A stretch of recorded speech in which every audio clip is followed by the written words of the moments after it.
ದೆಹಲಿ ಕೆಂಪುಕೋಟೆ ಬಳಿ ಕಾರ್ ಸ್ಫೋಟಿಸಿ 15 ಜನರ ರಕ್ತದ ಕೋಡಿ ಹರಿಸಿದ್ದ ಆತ್ಮಾಹುತಿ ಬಾಂಬರ್ ಈ ಹಿಂದೆ ಮಾತನಾಡಿದ್ದ ವಿಡಿಯೋ ಬಯಲಾಗಿದೆ. ದಾಳಿಗೂ ಮುನ್ನ ವಿಡಿಯೋ ಮಾಡಿ ಮಾತನಾಡಿರುವ ಉಗ್ರ ಡಾಕ್ಟರ್ ಉಮರ್, ಆತ್ಮಾಹುತಿ ಬಾಂಬ್ ದಾಳಿ ವಿಚಾರವನ್ನ ತಪ್ಪಾಗಿ ಅರ್ಥೈಸಲಾಗಿದೆ. ಇದು ಆತ್ಮಾಹುತಿ ದಾಳಿ ಅಲ್ಲ, ಹುತಾತ್ಮ ಕಾರ್ಯಾಚರಣೆ ಅಂತ ವಿಡಿಯೋದಲ್ಲಿ ಹೇಳಿದ್ದಾನೆ. 2 ತಿಂಗಳ ಹಿಂದೆ ಮಾತನಾಡಿದ್ದ ಎನ್ನಲಾದ ಉಗ್ರ ಡಾಕ್ಟರ್ ಉಮರ್ನ ಈ ವಿಡಿಯೋ ಎನ್ಐಎ ತನಿಖೆ ವೇಳೆ ಬಯಲಾಗಿದೆ. ಬಾಂಬರ್ ಉಮರ್ ಮೊಬೈಲ್ ರಿಟ್ರೀವ್ ಮಾಡಿದಾಗ ಈ ವಿಡಿಯೋ ಪತ್ತೆಯಾಗಿದೆ. One of the very misunderstood concept of what has been labeled as suicide bombing. It is martyrdom operations, and it is being known in Islam. There are multiple contraindications, there are multiple arguments that have been brought against it. Martyrdom operations. When a person presumes that he is going for sure die at a particular place at a particular time, he goes against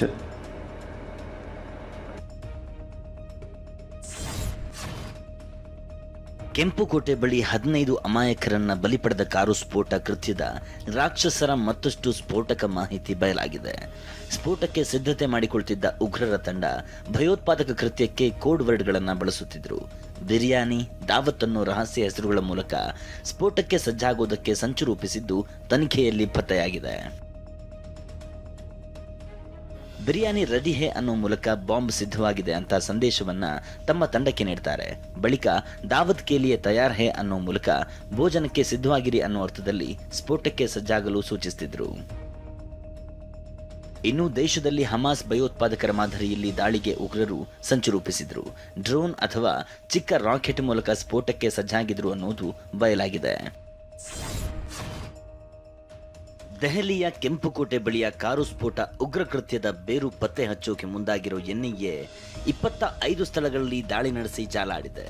ಉಗ್ರ ಉಮರ್ ಹಾಗೂ ಆತನ ಸಂಪರ್ಕದಲ್ಲಿದ್ದ ಶಂಕಿತ ಉಗ್ರರು ಕೆಲಸ ಮಾಡ್ತಿದ್ದ ಹರಿಯಾಣದ ಅಲ್ಫಲಾ ಕಾಲೇಜಿಗೆ ಸಂಬಂಧಿಸಿದ 25 ಕಡೆ ಶೋಧ ಕಾರ್ಯ ನಡೆಸಲಾಗಿದೆ.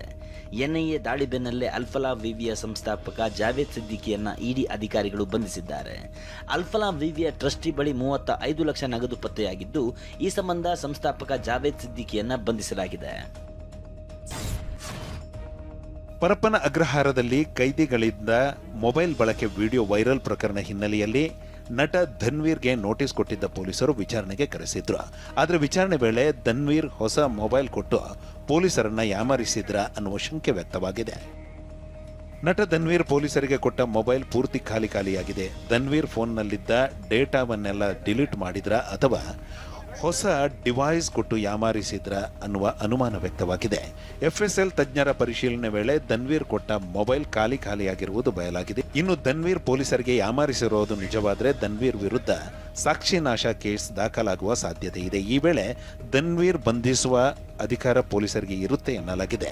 ಇನ್ನು ಪೊಲೀಸರಿಗೆ ಯಾಮಾರಿಸಿರೋ ಅನುಮಾನ ಮೇಲೆ ಧನ್ವೀರ್ನನ್ನ ಪೊಲೀಸರು 2ನೇ ಬಾರಿ ವಿಚಾರಣೆ ನಡೆಸಿದ್ದಾರೆ. ವಿಚಾರಣೆ ವೇಳೆ ಧನ್ವೀರ್ ನನಗೇನು ಗೊತ್ತಿಲ್ಲ, ನಾನು ಏನನ್ನು ಡಿಲೀಟ್ ಮಾಡಿಲ್ಲ ಅಂತ ಹೇಳಿದ್ದಾರೆ ಎಂದು ಹೇಳಲಾಗಿದೆ. ಶ್ರೀ ಕ್ಷೇತ್ರ ಧರ್ಮಸ್ಥಳದ ಅಪಪ್ರಚಾರದ ವಿರುದ್ಧ ಮುಸ್ಲಿಂ ಚಿಂತಕ ತನ್ವೀರ್ ಅಹಮದುಲ್ಲಾ ನೇತೃತ್ವದಲ್ಲಿ ನಡೆದ ಪಾದಯಾತ್ರೆ ಧರ್ಮಸ್ಥಳ ತಲುಪಿದೆ. ಪಾದಯಾತ್ರೆಗಳಿಗೆ ದೇವಸ್ಥಾನದ ವತಿಯಿಂದ ಹಾರ ಹಾಕಿ ಬ್ಯಾನರ್ ವಾಲಗದ ಮೂಲಕ ಸ್ವಾಗತ ಕೋರಲಾಯಿತು.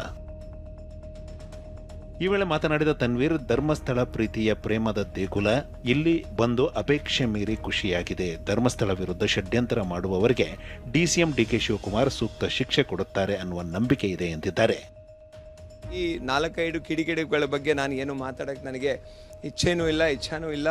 ಯಾಕಂದರೆ ನಾವು ಬಂದಿದ್ದೀವಿ ಈ ಪುಣ್ಯ ಸ್ಥಳಕ್ಕೆ, ನಮಗೆ ಏನು ಬೇಕಾಗಿತ್ತು ಅದು ನಾವು ನೋಡಿದ್ದೀವಿ, ನಮಗೆ ಮನಸ್ತೃಪ್ತಿಯಾಗಿದೆ. DCM ಅವರು ತಮ್ಮ ಬಾಯಿಂದನೇ ಹೇಳಿದ್ದಾರೆ ಇದು ಷಡ್ಯಂತ್ರ ಅಂತ.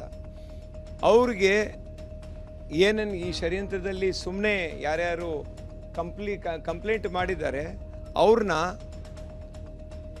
ಕಾನೂನು ರೀತಿಯಲ್ಲಿ ಡೆಫಿನೆಟ್ಲಿ ಏನು ಸಜಾ ಆಗಬೇಕು ಆಗುತ್ತೆ. ತನ್ವೀರ್ ಧರ್ಮಸ್ಥಳದಲ್ಲಿ ಸರ್ವಧರ್ಮ ಸಮ್ಮೇಳನದಲ್ಲಿ ಭಾಗಿಯಾಗಿದ್ದಾರೆ. ಸಚಿವ ಎಂಬಿ ಪಾಟೀಲ್ ಉದ್ಘಾಟಿಸಿದ ಸರ್ವಧರ್ಮ ಸಮ್ಮೇಳನದಲ್ಲಿ ಧರ್ಮಸ್ಥಳ ಧರ್ಮಾಧಿಕಾರಿ ಡಾಕ್ಟರ್ ವೀರೇಂದ್ರ ಹೆಗ್ಗಡೆ ಸೇರಿದಂತೆ ಅನೇಕರು ಭಾಗಿಯಾಗಿದ್ದಾರೆ. ಬಿಹಾರ ವಿಧಾನಸಭಾ ಚುನಾವಣೆಯಲ್ಲಿ ಮಹಾಗಠಬಂಧನ್ ಸೋತ ಬೆನ್ನಲ್ಲೇ ಲೋಕಸಭೆ ವಿಪಕ್ಷ ನಾಯಕ ರಾಹುಲ್ ಗಾಂಧಿ ಮತದಾರರ ಪಟ್ಟಿ ಸಂಗ್ರಹ ಪರಿಷ್ಕರಣೆ ವಿರುದ್ಧ ಧ್ವನಿ ಎತ್ತಿದ್ದಾರೆ. ಸದ್ಯ ದೇಶದಲ್ಲಿ ಮತದಾರರ ಪಟ್ಟಿ ಪರಿಷ್ಕರಣೆ ನಡೆಯುತ್ತಿರುವ 12 ರಾಜ್ಯ ಮತ್ತು ಕೇಂದ್ರಾಡಳಿತ ಪ್ರದೇಶಗಳ ಕಾಂಗ್ರೆಸ್ ನಾಯಕರ ಜೊತೆ ರಾಹುಲ್ ಗಾಂಧಿ ದೆಹಲಿಯಲ್ಲಿ ಸಭೆ ನಡೆಸಿದ್ದಾರೆ. ಎಸ್ಐಆರ್ ವಿರುದ್ಧ ಕಾಂಗ್ರೆಸ್ ಪಕ್ಷ ರಾಜಕೀಯವಾಗಿ, ಸಾಂಸ್ಥಿಕವಾಗಿ ಮತ್ತು ಕಾನೂನು ರೀತಿ ಹೋರಾಟ ನಡೆಸಬೇಕು ಅಂತ ರಾಗ ಕರೆ ನೀಡಿದ್ದಾರೆ. ಇದೇ ವೇಳೆ ಸ್ವಚ್ಛವಾದ ಮತದಾರರ ಪಟ್ಟಿ ನೀಡುವುದು ಚುನಾವಣಾ ಆಯೋಗದ ಕರ್ತವ್ಯ. ಆದರೆ ಚುನಾವಣಾ ಆಯೋಗ ರಾಜಕೀಯ ಪಕ್ಷಗಳ ಮೇಲೆ ಭಾರ ಹಾಕಲು ಯತ್ನಿಸುತ್ತಿದೆ ಅಂತ ರಾಗಾ ಸಭೆಯಲ್ಲಿ ಕಿಡಿಕಾರಿದ್ದಾರೆ. ಬೆಂಗಳೂರಿನಲ್ಲಿ ರಾತ್ರೋರಾತ್ರಿ ರೌಡಿ ಶೀಟರ್ ಮತ್ತು ಗ್ಯಾಂಗ್ ಅಟ್ಟಹಾಸ ಮಾಡಿದೆ. ಆರ್ಆರ್ ನಗರದಲ್ಲಿ ವ್ಯಕ್ತಿಗೆ ಹಲ್ಲೆ ಮಾಡಿರುವ ಕಿಡಿಗೇಡಿಗಳು ಬೈಕ್ ಕಸಿದು ಪರಾರಿಯಾಗಿದ್ದಾರೆ. ಬಳಿಕ ಕೆಂಗೇರಿಯಲ್ಲೂ ಓರ್ವನಿಗೆ ಹಲ್ಲೆಗೈದು ರಾಬರಿ ನಡೆಸಿದ್ದಾರೆ. ಕುಡಿದು ದಾಂಧಲೆ ಎಬ್ಬಿಸಿದ ಮೂವರನ್ನು ಪೊಲೀಸರು ಅರೆಸ್ಟ್ ಮಾಡಿದ್ದಾರೆ. ವಿಘ್ನೇಶ್, ಪ್ರಜ್ವಲ್, ವಿಶಾಲ್ ಬಂಧಿತರು. ತಪ್ಪಿಸಿಕೊಂಡ ಇನ್ನು 3 ಆರೋಪಿಗಳಿಗಾಗಿ ಪೊಲೀಸರು ಹುಡುಕಾಟ ಮುಂದುವರೆಸಿದ್ದಾರೆ. ಇವತ್ತು ಬೆಳಗಿನ ಜಾವ ಆಂಧ್ರಪ್ರದೇಶದಲ್ಲಿ ನಡೆದ ಎನ್ಕೌಂಟರ್ನಲ್ಲಿ most wanted notorious Naxal commander Madvi Hidma ಸಾವನ್ನಪ್ಪಿದ್ದಾನೆ. ಈತ 26 ಸಶಸ್ತ್ರ ದಾಳಿಗಳ ರೂವಾರಿಯಾಗಿದ್ದ ಎನ್ನಲಾಗಿದೆ. ಹಿಡ್ಮಾ ಆಂಧ್ರಪ್ರದೇಶದ ಅಲ್ಲೂರಿ ಸೀತಾರಾಮರಾಜು ಜಿಲ್ಲೆಯಲ್ಲಿ ನಡೆದ ಎನ್ಕೌಂಟರ್ನಲ್ಲಿ ಹತನಾಗಿದ್ದಾನೆ. 5ನೇ ಬಾರಿಗೆ ನಮ್ಮ ಮೆಟ್ರೋ ಮೂಲಕ ಯಶಸ್ವಿಯಾಗಿ ಮಾನವನ ಅಂಗಾಂಗ ರವಾನೆ ಮಾಡಲಾಗಿದೆ. ಯೆಲ್ಲೋ ಲೈನ್ನ ಮೂಲಕ ಆರ್ವಿ ಆಸ್ಪತ್ರೆಯಿಂದ ನಾರಾಯಣ ಹೃದಯಾಲಯ ಆಸ್ಪತ್ರೆಗೆ ಜೀವಂತ ಹೃದಯ ರವಾನಿಸಲಾಗಿದೆ. ಕೇವಲ 7 ನಿಮಿಷದಲ್ಲಿ 15 ಮೆಟ್ರೋ ನಿಲ್ದಾಣಗಳನ್ನ ಸಂಚರಿಸಿ ಹೃದಯವನ್ನ ಯಶಸ್ವಿಯಾಗಿ ತಲುಪಿಸಲಾಗಿದೆ.